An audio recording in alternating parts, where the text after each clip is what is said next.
روس کا تیل انڈیا کے لیے کتنا اہم ہے؟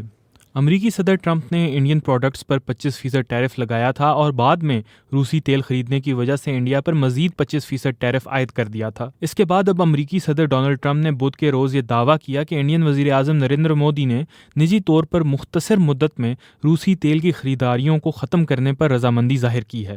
اگلے دن روس نے محتاط رد عمل دیا۔ دہلی میں روس کے سفیر ڈینس ایلیپیف نے کہا کہ ان کا تیل انڈین معیشت اور ہندوستانی عوام کی فلاح و بہبود کے لیے بہت فائدہ مند ہے، جبکہ انڈیا نے ٹرمپ کے بیان سے خود کو دور کر لیا۔ اب انڈیا اپنے پرانے اتحادی روس اور امریکہ کے درمیان بظاہر پھنسا ہوا ہے۔ چلیے یہ جاننے کی کوشش کرتے ہیں کہ روسی تیل انڈین اکانومی کے لیے کتنا اہم ہے۔ سن 2024 میں انڈیا نے روسی خام تیل کی 52.7 ارب ڈالر کی خریداری کی تھی، جو اس کے تیل کے بل کا 37% ہے۔ عام تاثر ہے کہ انڈیا صرف روسی تیل پر انحصار کرتا ہے، لیکن وہ امریکہ سے بھی کافی مقدار میں تیل امپورٹ کرتا ہے۔ دہلی میں قائم ایک think tank global trade research initiative GTRI کے مطابق 2024 میں انڈیا نے 7.7 ارب ڈالر کے امریکی پیٹرولیم پروڈکٹس خریدے، جس میں 4.8 ارب ڈالر کا خام تیل شامل ہے۔ سن 2018 سے 19 اور سال 2021 سے 22 کے درمیان انڈیا کی تیل کی خریداری میں پہلی بڑی تبدیلی آئی۔ دہلی میں قائم ایک think tank centre for policy research کے پارتھا مکوپادھیائے کی ایک تحقیق کے مطابق ایران اور وینزویلا سے امپورٹس کو مرحلہ وار ختم کر دیا گیا، چونکہ ان دونوں ممالک کو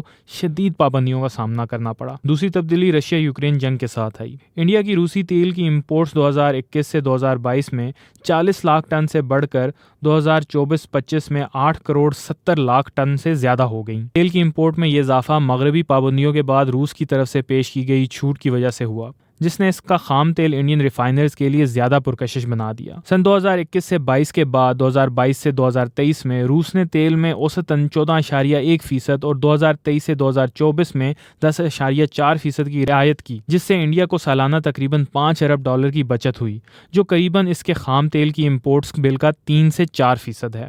لیکن یہ بچت انڈیا کے 900 ارب ڈالر کے امپورٹ بل کا 1% سے بھی کم ہے۔ مکھوپادھیائے کہتے ہیں، اگر انڈیا نے روس سے تیل خریدنا چھوڑ دیا تو عالمی سطح پر تیل کی قیمتیں بڑھ سکتی ہیں، جس سے ہونے والی بچت ختم ہو سکتی ہے اور امپورٹ اخراجات میں مزید اضافہ ہو سکتا ہے، نہ صرف انڈیا بلکہ دنیا بھر کے لیے۔